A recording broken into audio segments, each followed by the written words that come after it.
Cheats have come to strive. No, these aren't the words of a salty net player, but a confirmation of the unfortunate future that lay ahead of us. Online tournaments and ranked are at risk of players taking advantage of tools to gain an upper hand against their opponents. I ran into this story head first, and even got to talk with the cheater afterwards. Maybe you're thinking I can't take a loss, or maybe you're already examining the inputs on the screen. Just trust me, stick around and you'll see everything. I matched the Ramlethal player Atago last night on the Celestial floor. I consider myself a strong player, so when they beat me in multiple games with extremely solid play on offense and with anti-airs, my first instinct was to go look this person up on Google.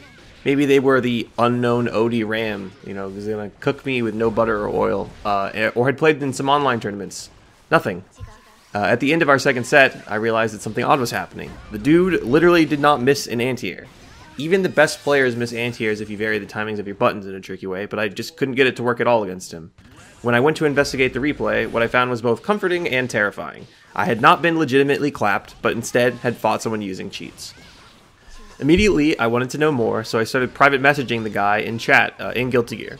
He denied that he was cheating, but I was persistent and confident in my accusations. I even sent him a streamable with a moment of very obviously tool-assisted inputs. So finally, he added me on Discord to tell me more.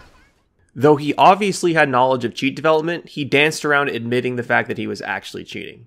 But in doing so, he let something slip that I really hadn't thought about. The types of cheats that he was using would be possible to stream without detection. In my opinion, as a strong Guilty Gear player, this guy he's not so good, and he applied his cheats in a really flagrant way that were really strong, which made me go investigate the replay in the first place. Literally, every time I'm in throw range, he threw perfectly. Reaction supers on Dolphin and Farslash, the anti-airs, it was all way too obvious in retrospect. But the idea of a more skilled player applying these kind of cheats in a precise way while streaming made me think, how are online tournaments going to deal with this kind of thing going forward? I hope that this is just some dude developing cheats for his own personal enjoyment. But if he or others intend to sell these tools, be prepared to see them tested out in online tournament environments soon. And if you're thinking of using cheats like this, just know, you won't get better at the game, and you'll get roasted and ostracized if you get found out.